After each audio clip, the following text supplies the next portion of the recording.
العاقبۃ للمتقین والصلاة والسلام علی سید الانبیاء والمرسلین وعلی آلہ واصحابہ اجمعین اما بعد اعوذ باللہ من الشیطان الرجیم بسم اللہ الرحمن الرحیم لقد کان لکم فی رسول اللہ اسوۃ حسنہ صدق اللہ العظیم وصدق رسولہ النبی الکریم ان اللہ وملائکتہ یصلون علی النبی یا ایہا الذین آمنوا صلوا علیہ وسلموا تسلیما الصلاة والسلام علیہ یا سیدی یا رحمتا للعالمین وعلی آلک واصحابک یا خاتم النبیین۔ تمام تعریفیں حمد اور ثنا اللہ کریم جل وعلا کے لیے، درود و سلام نبی اکرم نور مجسم شفیع معظم احمد مجتبیٰ جناب حضرت محمد مصطفیٰ صلی اللہ تعالیٰ علیہ وسلم کی ذات والا صفات کے لیے حمد و صلات کے بعد اللہ ہم سب کو اخلاص کی دولت عطا فرمائے، روحانیت کا نور عطا فرمائے، اصلاح احوال اور اطمینان قلبی نصیب فرمائے۔ قرآن مجید نے نبی کریم سید عالم صلی اللہ علیہ وسلم کی مختلف صفات بیان کی ہیں اور ارشاد یہ فرمایا ہے کہ نبی پاک داعی اللہ ہیں اور سراج منیر ہیں، اور ہمیں یہ حکم دیا گیا ہے کہ تمہارے لیے نبی پاک کی زندگی میں بڑا بہترین نمونہ ہے، صرف نمونہ نہیں، اسوۃ حسنہ، بہترین نمونہ، حسین و جمیل نمونہ ہے حضور کی زندگی میں۔ نبی کریم سید عالم صلی اللہ تعالیٰ علیہ وسلم کا محتاج ہے سارا جہان، چلے نہ ایمان دو قدم بھی اگر تیرا ہم سفر نہ ٹھہرے، اور تیرا حوالہ دیا نہ جائے تو زندگی معتبر نہ ٹھہرے۔ ساری دنیا جناب رسالت مآب صلی اللہ علیہ وسلم کی محتاج ہے۔ آپ اس بات کو سمجھ لیں کہ بڑے ذوق سے، شوق سے اور ممکن ہے دیانتداری سے بھی کوئی کہہ دے لا الہ الا اللہ، لا الہ الا اللہ، تو وہ مومن نہیں ہو سکتا جب تک کہ محمد رسول اللہ نہیں کہہ دیتا۔ اللہ کریم نے ایک اصول بیان کر دیا ہے کہ اب ایمان ذات رسالت مآب صلی اللہ علیہ وسلم کی لائی ہوئی چیزوں کو ماننے کا نام ہے۔ جس آدمی کو پتہ ہوتا ہے نا کہ یہ میرا آفیسر ہے اور میں اس کے ماتحت چل کے میں نے وقت گزارنا ہے، تو وہ کئی جتن کرتا ہے اس کو راضی کرنے کی۔ اس کا محتاج جو ہے اس کی کوشش ہوتی ہے کہ وہ اس سے راضی رہے، کوئی ایسی بات نہ ہو جائے جس سے وہ ناراض ہو جائے۔ جس آدمی کو پتہ ہوتا ہے کہ میں نے اس سے سودا خریدنا ہے، یہ نہیں دے گا تو میری دکان نہیں چلے گی، تو وہ بھی کوشش کرتا ہے۔ ہماری اکثر شادیاں سیاسی ماحول بن جاتی ہیں، ہمارے اکثر افطار کے پروگرام سیاسی، ہم انہی لوگوں کو بلاتے ہیں جن سے ہمارا لین دین وابستہ ہوتا ہے، ہماری ضروریات زندگی وابستہ ہوتی ہیں۔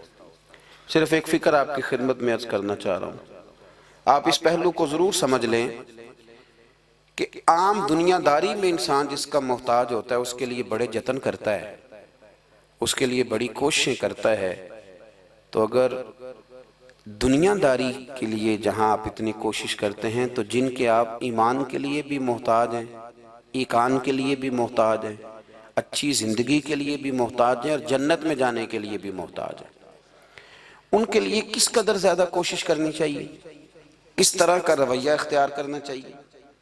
آپ اگر صحابہ کرام علیہم رضوان کی زندگی کو دیکھیں تو انہوں نے نا موقوف کر دیا ہر چیز کو۔ ہمارے ہاں ایک لفظ بولا جاتا ہے انشراح صدر، اس کا مطلب ہوتا ہے سینہ کھل جانا۔ کچھ لوگوں کے سینے کھلتے نہیں، ساری زندگی سینے بند رہتے ہیں، کوئی چیز اندر داخل نہیں ہوتی۔ دریا بھی قریب بہہ رہا ہو تو وہ بیچارے خشک رہ جاتے ہیں۔ کچھ لوگوں کو اللہ انشراح صدر عطا کرتا ہے، انہیں سمجھ آ جاتی ہے کہ میرا نا علاج کیا ہے۔ یہ بتائیے کہ مریض بہت زیادہ خطرناک کون سا ہوتا ہے؟ جس کے مرض کی تشخیص نہیں ہوتی۔ جیسے یہ پتہ نہیں چلتا کہ میرا مرض کیا ہے اور میرا طبیب کیا ہے اور میں نے دوائی کون سی کھانی۔ نبی کریم صلی اللہ علیہ وسلم کے غلام حضور کے صحابہ سمجھ گئے تھے کہ ہماری ہر بیماری کا حل ہمارے نبی کی بارگاہ میں موجود ہے، وہ سمجھ گئے۔ انہوں نے نہ پھر دائیں بائیں نہیں دیکھا، الجھے نہیں کسی جگہ بھی۔ ہم بڑے سمجھدار لوگ ہیں لیکن ہم الجھے ہوئے ہیں، ہماری منصوبہ بندی بڑی لمبی چوڑی ہے۔ میں رات پڑھ رہا تھا، سیدنا غوث پاک رضی اللہ تعالیٰ عنہ کے گھر میں جب بھی کوئی بچہ پیدا ہوتا تھا نا تو آپ اسے ہاتھوں پہ اٹھا کے فرماتے تھے تو میت ہے، تو ایک دن مر جائے گا، میں تیرے ساتھ پیار ضرور کروں گا، محبت ضرور کروں گا، پر ہے تو میت، تو ایک نہ ایک دن مجھے چھوڑ کے چلا جائے گا۔ تو فرماتے تھے میں تجھ سے پیار ضرور کروں گا پر سب سے زیادہ پیار اس سے کروں گا جو حی بھی ہے اور قیوم بھی ہے، جس کو کبھی موت اس سے بڑھ کر پیار کروں گا۔ میرے عزیز، اگر انشراح صدر مل جائے، اگر ذوق نصیب ہو جائے کہ سارا کچھ حضور کے قدموں سے وابستہ ہے، پھر زندگی آسان بھی ہو جاتی ہے اور بہت ساری دوڑ زندگی میں ختم ہو جاتی ہے۔ انسان بڑے دروازے چھوڑ کے ایک دروازے کی طرف آ جاتا ہے، اسے سکون نصیب ہو جاتا ہے۔ رسول کریم صلی اللہ علیہ وسلم کے ہم محتاج ہیں، جتنے ہمارے دکھ ہیں نا دور دراز پھیلے ہوئے، ان سب دکھوں کا مداوا حضور کے قدموں میں بیٹھ جانا ہے۔ تھک گئے ہیں لوگ، تھک گئے اپنے عزیزوں سے، رشتہ داروں سے، دوست تعلق داروں کو راضی کر کر کے، پر نتیجہ صفر ہے، کچھ نہیں نصیب ہوتا۔ ذات رسالت معاب وہ حسین ذات ہے کہ آپ جتنا نبی کریم صلی اللہ علیہ وسلم کے قریب جائیں گے اتنا اللہ آپ کو سکون عطا فرمائے گا، آپ کو طمانینت کی دولت ملے گی۔ آپ دیکھیں کہ کچھ صفتیں نبی پاک صلی اللہ علیہ وسلم کی ایسی ہیں کہ جن صفات کی اگر انسان غلامی کر لے بڑی ساری چیزوں سے بچ جاتا ہے۔ ہمارے زمانے میں ایک چیز ہے جس کا نام ہے اشتعال، ایک ہے غصہ، ایک ہے جلال۔ دنیا میں سب سے بیوقوف بندہ وہ ہے جسے کوئی اشتعال دلاتا ہے، وہ تو یوز ہوتا ہے، وہ تو استعمال ہو گیا۔ ہمارے ہاں سب سے زیادہ بیوقوفی، یعنی اگر جس ملک کے وکیل بھی استعمال ہو جائیں اور جس ملک کے ڈاکٹر بھی استعمال ہو جائیں اور اسلامک یونیورسٹی میں پڑھنے والے وہ بچے جو گریجویشن کے بعد گئے ہیں وہ بھی استعمال ہو جائیں، تو پھر صرف یہ ہے کہ ہمیں نہ کوئی استعمال کرتا ہے، ہمیں کوئی اشتعال دیتا ہے۔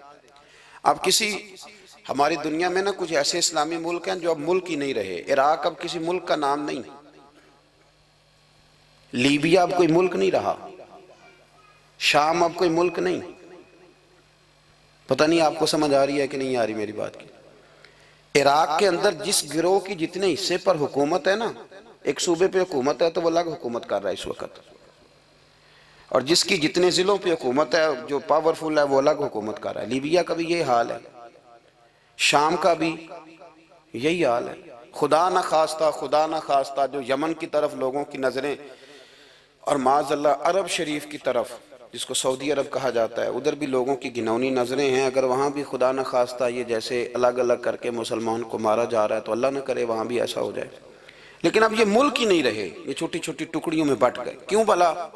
ہمیں لوگ اشتعال ہی بڑا دلاتے ہیں۔ میرے رسول کریم صلی اللہ علیہ وسلم کا کمال یہ ہے کہ رسول پاک کو کبھی اشتعال نہیں آیا، اور بھائی حضور کو کبھی اشتعال، بول کے بتائیے، اشتعال چھوڑ دو۔ ہم محتاج ہیں نبی پاک کے، ہم نے جو سیکھنا ہے اپنے نبی سے سیکھنا ہے۔ وہ اگر زندگی میں آپ نے اشتعال چھوڑ دیا، بہت سارے لوگ دانہ پھینکنے آتے ہیں، وہ پھینک کے چلے جاتے ہیں، ہم پیچھے سے لڑتے رہتے ہیں۔ اگر آپ اشتعال چھوڑ جائیں، دیکھو حضور کے میلاد پر میں نے کیا بات چھیڑی ہے، بڑی ضروری سمجھی ہے تو چھیڑی ہے۔ نبی پاک کو نا اپنے دادا سے بڑا پیار ہے، بڑا دادا سے، والد سے تو ہوتا ہی ہے، ماں سے تو ہوتا ہی، حضور کو اپنے دادا سے۔ بخاری شریف میں حدیث ہے، جناب ابو سفیان رضی اللہ تعالیٰ عنہ حدیث کے راوی ہیں، فرماتے ہیں کہ جنگ میں حضور کے ساتھ تھا فتح مکہ کے بعد، تو کافروں نے بڑا شدید حملہ سامنے سے کر دیا، فرماتے ہیں جب انہوں نے شدید حملہ کیا تو مسلمان تھوڑے پیچھے ہٹے، ارادہ یہ تھا کہ نئی منصوبہ بندی کے ساتھ آگے بڑھیں گے۔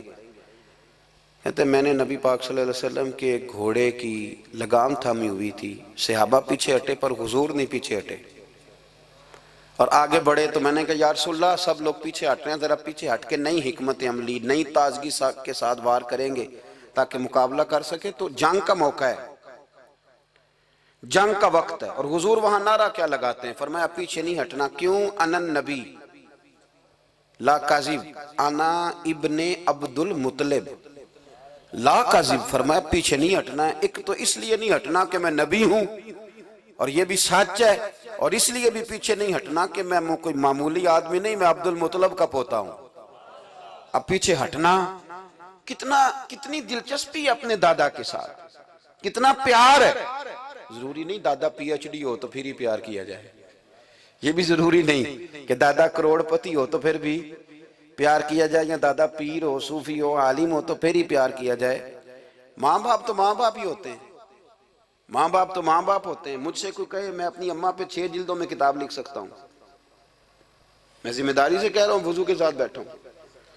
اگر کبھی اللہ مجھے موقع دے تو میں کئی جلدوں میں اپنے والد پر کتاب لکھ سکتا ہوں۔ یہ ضروری تو نہیں کہ ماں باپ پڑھے لکھے ہوں تو پھر ہی ان پہ لکھا جا سکتا ہے۔ ماں اگر اپلے بھی تھاپتی ہو نا، اسے الف با تا سا نہ بھی دیکھ کے پڑھنا ہوتا ہو تو بیٹے سے پیار کتنا کرنا ہے یہ اسے آتا ہوتا ہے، یہ اللہ اسے دیکھ کے بھیجتا ہے، اس کے لیے کسی پی ایچ ڈی کی ضرورت یہ اسے پتہ ہوتا ہے، یہ اللہ تعالیٰ اس کے سینے میں پہلے اتارتا ہے۔ نبی پاک صلی اللہ علیہ وسلم کو بڑا پیار ہے، آنا ابن عبد المطلب، اور میں کوئی معمولی آدمی نہیں، میں عبد المطلب کا پوتا ہوں۔ یہ جنگوں میں حضور اعلان کرتے۔ اب دوسری کتاب دیکھی الوفا شریف میں اور شفا شریف میں حدیث ہے، حضرت عمر فاروق راوی ہیں، فرماتے میں کھڑا تھا، یہودیوں کا ایک بہت بڑا عالم ہے، زید بن دسنا اس کا نام ہے، حضرت بلال حبشی رضی اللہ تعالیٰ عنہ فرماتے ہیں کہ جب کہیں ضرورت پڑتی تھی تو ہم لوگوں سے قرضہ لیتے تھے۔ وہ ایک دن مجھے کہنے لگا مجھ سے قرضہ لے لیا کرو، میرے پاس پیسے پڑے ہوتے ہیں۔ میں نے اس سے قرضہ لے لیا نبی پاک صلی اللہ علیہ وسلم کے مہمانوں کے لیے، کیونکہ میری ذمہ داری تھی مہمانوں کی دیکھ بھال۔ آپ فرماتے ہیں کہ ابھی اس کے حضرت عمر فرماتے ہیں کہ وعدے میں 3 دن باقی تھے، میں حضور کے ساتھ تھا، وہ عالم تھا یہودیوں کا، تورات جانتا تھا، تو چوک میں اس نے کھڑا کر لیا اور کھڑا کر کے کہنے لگا نبی کریم صلی اللہ علیہ وسلم سے کہ میرے پیسے دیں۔ تو حضور صلی اللہ علیہ وسلم نے فرمایا کہ ابھی تو 3 دن باقی ہیں وعدے میں، انشاءاللہ وعدے پہ دے دیں گے۔ میں نے جو مضمون چھیڑا ہے وہ میں نے مکمل کرنا ہے، آپ میری بات پہ توجہ کرنا۔ میں کہہ چکا ہوں کہ حضور کو دادا سے بڑا ہی پیار ہے۔ اب وہ یہودیوں کا عالم کیا کہتا ہے نبی پاک کو، تانا کس طرح دیتا ہے، معاذ اللہ ثم معاذ اللہ، نقل کفر کفر نہ باشا۔ جب حضور نے کہا نا ابھی 3 دن باقی ہیں تو کہنے لگا جی معاذ اللہ ثم معاذ اللہ، پھر معاذ اللہ، کروڑ دفعہ معاذ اللہ۔ کہنے لگا جی عبد المطلب کی اولاد کا طریقہ یہ ہے، پیسے لے لیتے ہیں پھر واپس نہیں کرتے، ہے نا اشتعال والی بات۔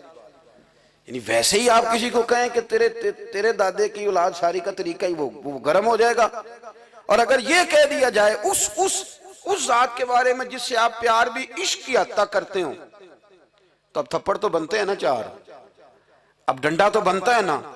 لیکن میرے نبی پاک اشتعال میں نہیں آتے تھے، مزاج نہیں تھا رسول کریم کا۔ نبی کریم صلی اللہ تعالیٰ علیہ وسلم اتنی بڑی بات کر دی کہ حضرت عمر کہتے ہیں میں نے یوں کر کے تلوار پہ ہاتھ رکھا اور نکال لی نیام سے باہر، گردن اڑاؤں گا اس گستاخ کی۔ رسول کریم نے فرمایا عمر یہ تو کیا کر رہا ہے، تیرے تو ذمہ یہ تھا کہ تو اسے نرمی کا کہتا اور مجھے پیسے دینے کا کہتا، اب اس طرح کر، اسے فلاں جگہ لے جا، وہاں کھجوریں پڑی ہیں تول کے دے دے، چل 2 کلو زیادہ بھی دے دینا۔ حضرت عمر فاروق رضی اللہ تعالیٰ عنہ کہتے ہیں میں نے کہا حضور زیادہ کس بات کی، میں تو پوری بھی ذرا ناپ تول کے دوں گا، اور احتیاط سے کس بات کی زیادہ، اس نالائق کو زیادہ دوں؟ تو حضور فرمانے لگے زیادہ اس لیے دینی ہے کہ تو نے اسے ڈانٹا ہے، تو نے تلوار دکھائی ہے، اب 2-3 کلو زیادہ دینی۔ حضرت عمر کہتے ہیں میں لے گیا اور میں نے 2-3 کلو کھجوریں زیادہ دی، پر وہ میرے اندر جو اس کے بارے میں کوفت تھی وہ جاتی نہیں تھی، میرا دل کرتا تھا کاٹ ڈالوں اسے، اور جب میں نے دے لی نا تو میرے قریب آیا، میرے گھٹنے پہ ہاتھ رکھا۔ آنسو بڑے قیمتی ہوتے ہیں، ایک کبھی نکلتے ہیں، کہتے ہیں جب میرے گھٹنے پہ اس نے ہاتھ رکھا تو وہ یہودیوں کا عالم رو پڑا، کہنے لگا عمر تیرا کیا خیال ہے کہ میں بلا وجہ یہ میں نے بات کر دی؟ کہا نہیں، تو روتا کیوں ہے؟ پہلے بے ادبی کرتا ہے اب روتا ہے؟ تو کہنے لگا عمر میں کوئی معمولی آدمی نہیں، میں پڑھا لکھا بندہ ہوں، معمولی ہوتا تو جلدی مان جاتا، میں تورات کا، انجیل کا، زبور کا عالم ہوں، میں نے آخری نبی کی ساری صفتیں اپنی کتابوں میں پڑھی ہیں، میں نے ساری باتیں چھپ چھپ کے نبی پاک میں دیکھ لی تھی، ایک بات میں نے حضور کی آزمانی تھی ابھی، وہ یہ تھا کہ نبی پاک کے سامنے جتنی بھی جہالت کرو گے نا، اللہ کے رسول کا حلم اس پر غالب آ جائے گا، حضور کا صبر اس پر غالب آئے گا۔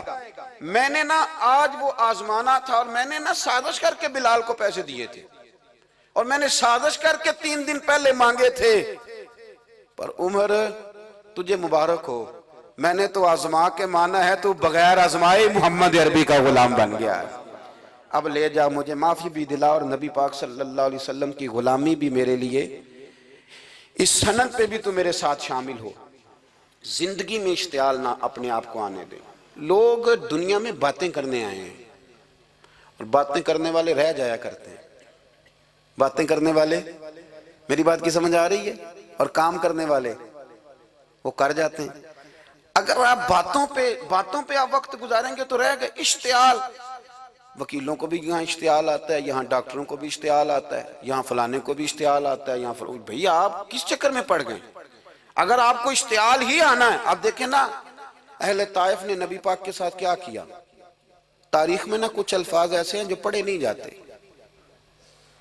جب انہوں نے کہا کہ معاذ اللہ آپ نبی ہیں جو دروازہ دروازہ گھوم رہے ہیں، آپ نبی ہیں جن کے ساتھ لشکر ہی کوئی نہیں، پیسے ہی کوئی نہیں، آپ ہیں، اتنے سخت جملے، پھر پتھر بھی مارے۔ اشتعال تو 1.5 منٹ میں آ جاتا ہے بندے کو، اور ہمارے ہاں تو رہ بھی صرف اشتعال ہی گیا ہے، صرف اشتعال ہی ہے، جس کو دیکھو اسے اشتعال ہے، ادھر بھی لڑائی، ادھر بھی دنگا، ادھر بھی فساد۔ بھئی آپ چھوڑیں۔ رسول کریم علیہ السلام کو حضرت زید بن حارثہ نے کہا حضور دعا کریں یہ تباہ ہو جائے، نبی پاک نے فرمایا لفظ حدیث کے، فرمایا لم ابعث لعانا، فرمایا میں کو تانے دینے والا بن کے آیا ہوں، میں کو وہ ہوں جو تانا زنی کروں گا، بد دعا دوں گا انہیں۔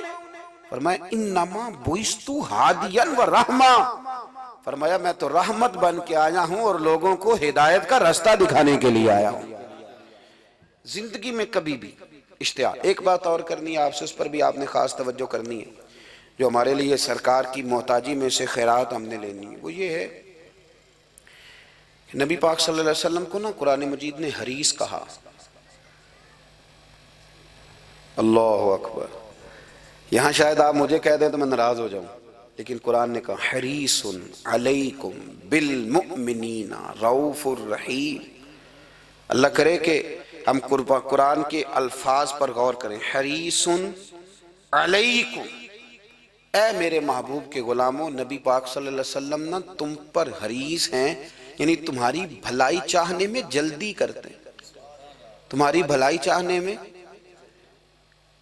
یہ ایسے الفاظ ہیں کہ اس سے بڑھ کر میں ان کا معنی نہیں کر سکتا، اگرچہ علماء تفسیر نے حریص علیکم کے کئی معنی بیان فرمائے۔ فرمایا محبوب کو جلدی ہے۔ بیٹا بھی اماں سے کہتا ہے اماں آہستہ آہستہ ہی میری ترقی ہوگی نا، اب مرید بھی پیر صاحب سے کہتا ہے حضرت صاحب ہوں میں شروع کرتے لئیے سویرے اٹھتے پہنا تے اے میں ہولی ہولی کر کے داڑھی، مجھے تو خیر بہت سارے کہتے ہیں، اس لیے ایک میرے سنگی ہیں اللہ تعالیٰ انہیں جزائے خیر دے، وہ جنوبی پنجاب سے ہیں تو وہ سرائکی ہیں۔ اب ہمیں اللہ نے یہ اعزاز دیا ہوتا ہے کہ ہمارے پاس ہر زبان کا بندہ ہوتا ہے، اس لیے کئی دفعہ اپنی زبان بھی گڈ مڈ ہو جاتی ہے، کیونکہ سب سے بات کرنی ہوتی ہے نا جی۔ تو مجھے کہنے لگے ایک دن فون کر کے پیر صاحب مبارک ہوئے، میں نے کہا جی خیر مبارک، کیا ہوا؟ کہنے میں ان چھوٹی چھوٹی داڑھی رکھ لئی اللہ دے فضل نہ۔ میں کہا چلو میں تیری مبارک قبول کرتی تو مہربانی کری انہوں کھاد شاد باندھا رہی تاکہ تھوڑی بڑی بھی ہو ہی جائے کہ جی مبارک ہوئے۔ میں چھوٹی چھوٹی، میں کہا چلو اللہ کریم خیر کرے گا بڑی بھی ہو جائے، حالانکہ داڑھی کا کوئی وزن ہی نہیں ہوتا، کیوں ہوتا ہے نہ چھوٹی کا نہ بڑی کا، اللہ سمجھنے کی توفیق عطا فرمائے۔ باہر کہ جو بات عرض کرنی ہے اس کی طرف آتا ہوں آپ حضرات سے۔ حریص علیکم، بھئی ہر بندہ کہتا ہے میں آہستہ آہستہ چلوں گا، لیکن نبی پاک صلی اللہ تعالی علیہ وسلم نے شوق رکھتے میری امت کو جلدی سے خیر ملے، جلدی سے۔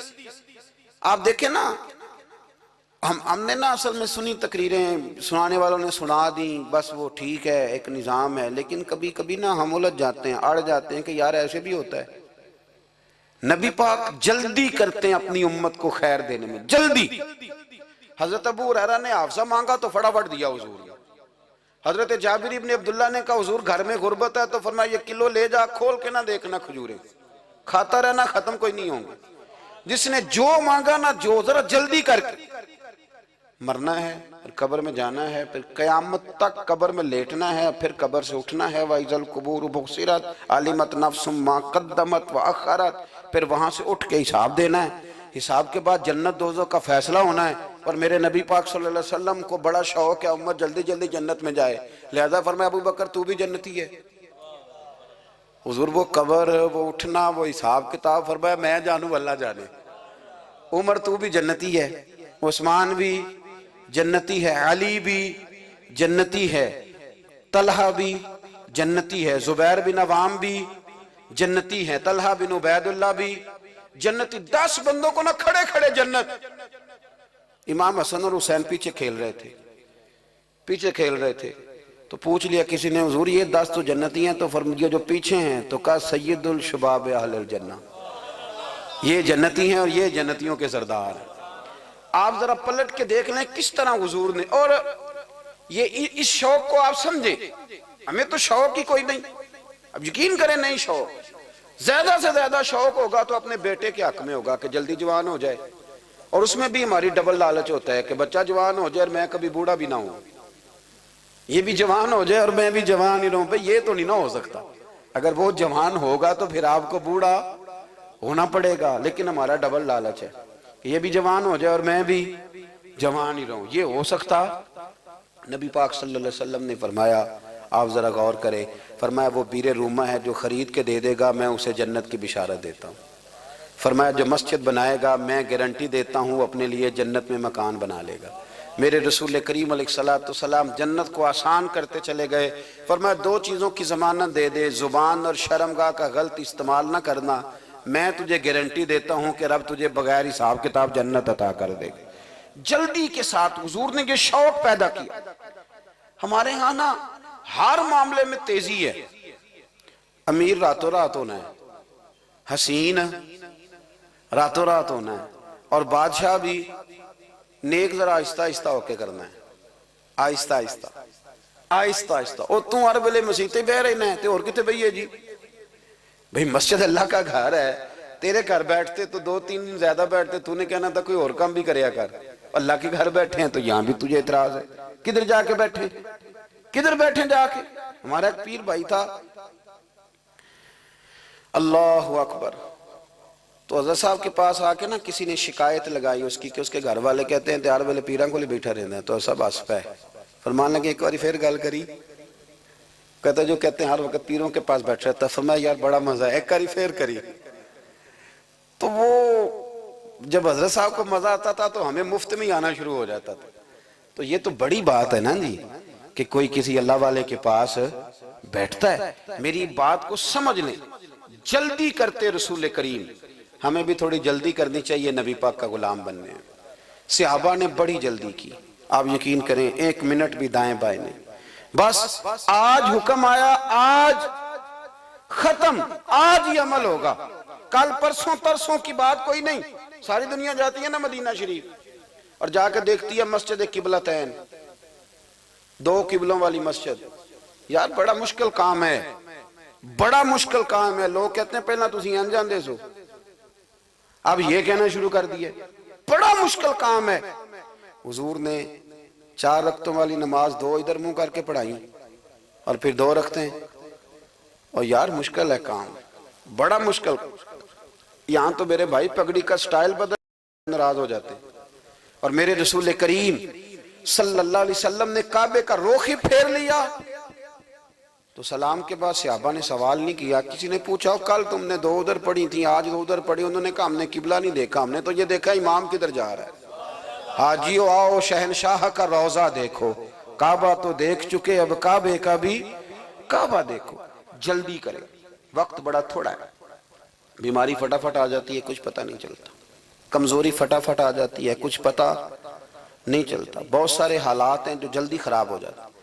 نبی پاک صلی اللہ تعالیٰ علیہ وسلم نے نا اپنی امت کو بڑی ساری خیر اللہ سے لے کے دی، ہمارا دین بڑی جلدی مکمل ہوا، 23 سالوں میں مکمل دین حضور نے ہمیں عطا فرمایا۔ اور پھر ایک اور مزے کی اور لطف کی بات یہ کہ ایک ہے کہ جنگیں بھی ہو رہی ہیں، ہم کہتے ہیں جی آرام سے بیٹھیں گے تو دین کی بات کریں گے، جنگیں بھی جاری ہیں، بدر ہے، احد ہے، آخر دم تک۔ جس دن سرکار کا وصال ہوا اس دن بھی نبی پاک صلی اللہ علیہ وسلم نے لشکر روانہ کیا، اس دن بھی لشکر روانہ کیا، جنگیں بھی ہو رہی ہیں، اور ساتھ ساتھ رسول پاک نماز، عبادت، تہجد، مسواک، شریعت، دین، تقوی، پرہیزگاری، ان ساری باتوں کا درس بھی بیان فرما رہے ہیں۔ ہم کہتے ہیں جی وہ فلانے حالات ٹھیک ہو جائیں گے کاروباری تو پھر میں مسجد ہوں، بھئی حالت جنگ میں بھی جنگ بھی چلتی رہتی تھی، تہجد بھی چلتی رہتی تھی، وہاں یہ حال تھا کہ وہاں پریشانی بھی چلتی رہتی تھی اور درود و سلام بھی چلتا رہتا تھا۔ میرے رسول کریم صلی اللہ علیہ وسلم کے غلاموں، اپنے زندگی میں ناکام وہ لوگ وہ جنہوں نے وقت ضائع کیا، وقت نہیں ضائع کرے۔ ایک آدھ بات حضور غوث پاک کی عرض کرتا ہوں، حضور غوث پاک رضی اللہ تعالیٰ عنہ نے نا نبی پاک صلی اللہ علیہ وسلم کی اتباع میں وقت گزارا ہے۔ کچھ بندے اللہ کے بڑے خاص ہوتے ہیں، حضور غوث پاک رضی اللہ تعالیٰ عنہ کو اللہ نے اعزاز عطا فرمایا، شان عطا فرمائی کہ غوث اعظم درمیان اولیاء چو محمد درمیان انبیاء۔ اس طرح نبیوں میں رسول کریم کا مقام ہے نا، اس طرح ولیوں میں غوث پاک جیلانی کا مقام ہے۔ حضور غوث پاک رضی اللہ تعالیٰ عنہ کو اللہ نے کئی اعزازات دیے، سب سے بڑی بات یہ کہ اللہ نے انہیں کرامات عطا کی۔ کرامت دین کا پورا ایک حصہ ہے۔ ہمارے ہاں نا لوگ کہتے ہیں اخلاق بیان کریں جی، وہ کہتے کیا تھے، کرامت کیا ہوتی؟ بھئی کرامت تو قرآن پاک نے بیان فرمائی۔ آصف بن برخیہ جناب بلقیس کا ملکہ بلقیس کا تخت لائے تھے، یہ اللہ نے کیوں آیت نازل کی قرآن پاک میں؟ وہ قصہ کہانی ہے کہ وہ جی تخت لائیں، یہ کیوں بیان کی؟ اور تخت آیا کس طرح آیا؟ انہوں نے کہا کہ آنکھ جھپکنے سے پہلے آ جائے گا، پھر آیا کہ نہیں آیا؟ ان سے پوچھا یہ کیسے آیا؟ کہنے لگے ھذا من فضل ربی۔ او سنگیو، صرف حضرت سلیمان علیہ السلام کا امتی تخت لا سکتا ہے، نبی پاک کا غلام نہیں لا سکتا؟ یار آپ نے کرامت کا انکار کر کے اپنے آپ کو کمزور کر لیے، اور نہیں جی نہیں، یہ کیسے ہو؟ کیا مطلب ہے اس کا؟ آپ سورہ نمل روز پڑھیں اور جناب سلیمان علیہ السلام کے امتی کی شان بیان کریں کہ وہ آنکھ جھپکنے سے پہلے 80 گز اونچا، 80 گز چوڑا، 80 من وزنی تخت آنکھ جھپکنے سے پہلے لے آئے۔ کسی بندے کا ایمان خراب نہیں ہوتا۔ اور میرے غوث پاک جیلانی، یہ وہ بندے ہیں جن کے بارے میں نبی پاک نے فرمایا کہ میری امت کے علماء بنی اسرائیل کے نبیوں کی طرح ہیں، امتیوں کی طرح نہیں۔ کن کی طرح؟ نبیوں کی طرح، نبیوں کی طرح۔ حضرت غوث پاک رضی اللہ تعالیٰ عنہ، ہم کو ملانگ لوگ نہیں ہیں الحمدللہ تعالیٰ، ہم تو غوث پاک کی کرامت بھی مانتے ہیں پر قرآن و سنت کی اینک لگا کے مانتے ہیں۔ یہ میری بات سمجھ لیں۔ حضرت غوث پاک رضی اللہ تعالیٰ عنہ طالب علموں کو سبق پڑھا رہے تھے، تو سبق پڑھاتے پڑھاتے نا ہاتھ آگے بڑھایا تو اچانک ہاتھ واپس آیا تو گیلا ہو گیا تھا سارا۔ تو شاگرد بھی بڑے سیانے ہوتے ہیں، انہوں نے سبق چھوڑ دیا، استاد جی کے گیلے بازو کو دیکھنا شروع کیا، حضور یہ کیا ہے؟ تو غوث پاک بھی غوث پاک تھے، ہر بندے کا ہاضمہ اتنا اچھا نہیں ہوتا کہ اس کو ہر بات ہضم ہو جائے، کئیوں کو بد ہضمی بھی بڑی سخت ہوتی ہے، کھٹے کھٹے ڈکار آتے ہیں بات سن کے، کانوں سے دھواں بھی نکلتے ہیں کئی دفعہ۔ تو انہوں نے پوچھ لیا فٹافٹ کہ حضور یہ کیا ہوا؟ تو غوث پاک کو پتا تھا کہ سب کا ہاضمہ ٹھیک ہے، میاں صاحب نے بھی کہا تھا خاصاں دی گلامہ آگے نہیں مناسب کرنی۔ اگلا شعر میں نہیں یہ پڑھنا کیونکہ زیادہ ڈاڈ ہے تو میں ادھر ہی رہتا ہوں، اتنا ہی کافی ہے کہ خاصاں دی گلامہ آگے نہیں مناسب کرنی۔ انہوں نے کہا حضور یہ کیا ہے؟ تو آپ فرمانے لگے تمہارے والی بات نہیں۔ اللہ اکبر۔ ابھی سبق پورا ہو رہا تھا تو بندے دوڑے دوڑے آ گئے اور انہوں نے نعرے لگانے شروع، یا غوث یا غوث یا غوث۔ لوگ کہتے ہیں غوث پاک سے ملتا نہیں، میں کہ ٹھیک کہتے ہیں نہیں نہ ملیا، جنہوں ملیا اس تے رولا پانا نہ بڑا ملیا ہے بڑا ملیا ہے بڑا ملیا ہے، اپنا اپنا معاملہ نا۔ کسی نے کہا حضور کچھ نہیں دیتے، تو کسی نے کہا میرے کریم سے گر قطرہ کسی نے مانگا، دریا بہا دیے، در بے بہا دیے، جس کو ملا ہے وہ تو شور کرے گا۔ تو تھوڑی دیر کے بعد ہی بندے پہنچ گئے، انہوں نے آ کے یا غوث کے نعرے بھی لگائے، وہ مچلے بھی، وہ روئے بھی، وہ قدم بھی چومے، اپنے مقدر پہ ناز بھی کیا۔ شکر ہے اللہ کا، اللہ نے ہمیں آپ کا غلام بنایا، شکر ہے۔ تو طالب علموں نے پوچھا ہوا کیا؟ کہنے لگے کشتی میں بیٹھے تھے تو ڈوبنے لگی تھی، تو ہم نے کہا کہ ہم تو غوث پاک کے ماننے والے ہیں، تو پھر حضور غوث اعظم کا دست مبارک نمودار ہوا ہے اور کشتی کو پکڑ کے کنارے لگا دیا ہے، کشتی کو پکڑ کے کنارے لگا دیا ہے۔ ایک قریب کہنے لگا یہ کیسے ہو سکتا ہے؟ تو دوسرا اس کی کمر پہ تھپکے دے کے کہنے لگا ویسے ہی ہو سکتا ہے جیسے آصف بن برقیہ کے ذات ہوا تھا، بالکل ویسے ہی ہو سکتا ہے۔ سیدنا غوث اعظم کی کرامات اتنی متواتر کے ساتھ ہیں کہ ملا علی قاری فرماتے اتنی تو کرامتیں سنی نہیں جتنی غوث پاک کو اللہ نے عطا فرمائی۔ رب کریم نے انہیں درجہ دیا، وقار دیا، ان کی دعاؤں کو قبولیت دی، اللہ نے انہیں اعزاز کے ساتھ نوازا، اللہ نے ان پر فضل فرمایا۔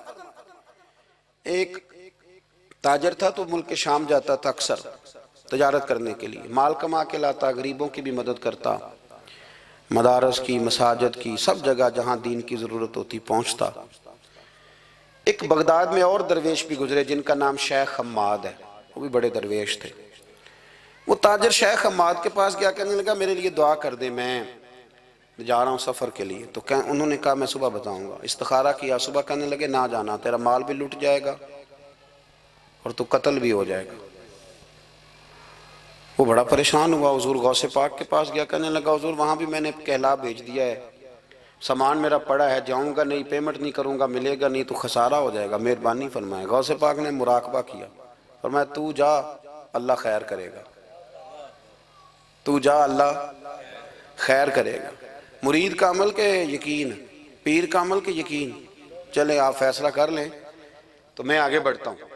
حضرت غوث اعظم رضی اللہ تعالیٰ عنہ نے مرید سے کہا تو جا اور اللہ خیر کرے گا۔ وہ گیا، کہتے میں نے پیمنٹ کی، مال لیا، واپس آیا، گھوڑوں کا سفر تھا، رستے میں رات کو ایک جگہ سویا، خواب دیکھتا ہوں، خواب میں ڈاکو آ گئے، انہوں نے پہلے مال لوٹا پھر مجھے قتل کیا، اور جب میرے گردن پر انہوں نے خنجر چلائی، خواب دیکھ رہا ہوں تو میری فٹافٹ آنکھ کھل گئی، اور جب میری آنکھ کھلی تو میں اسی وقت ہی رخت سفر باندھا، سر پٹ گھوڑے دڑائے، کچھ رات کو کچھ دن کو، سویرے بغداد پہنچ گیا۔ کہتے خیال تھا کہ پہلے غوث پاک کے پاس جاؤں گا، لیکن پہلے شیخ حماد سے ملاقات ہو گئی، میرا چہرہ دیکھا، پریشان تو دیکھ کے مسکرائے، فرمانے لگے بھی تیرا پیر بڑا شاندار ہے، تیرا پیر بڑا شاندار ہے، وہ کام جو حقیقت میں ہونا تھا نا، حقیقت میں انہوں نے دعا کی ہے تو رب کریم نے اسے خواب بنا دیا ہے، ان کی دعا کی برکت سے اللہ نے اسے۔ اب میں بات مضبوط کرنا چاہتا ہوں تو میں ایک حدیث پاک بھی پڑھ دوں، لوگ کہیں گے جی مرنے والا بھی بچ جاتا ہے، عمر بھی بڑھ جاتی ہے، مشکات کی حدیث ہے، ترمذی میں بھی موجود ہے، نبی پاک صلی اللہ علیہ وسلم نے فرمایا ہے اگر تم چاہتے ہو رزق بھی بڑھ جائے، عمر بھی لمبی ہو جائے، تو اپنے رشتہ داروں سے اچھا سلوک کرو۔ اس کا مطلب ہے کہ عمر بڑھ جاتی ہے، موت کچھ وقت کے لیے ٹل بھی جاتی ہے۔ حضور غوث پاک کو اللہ نے بڑا اعزاز دیا، بڑی کرامات دی۔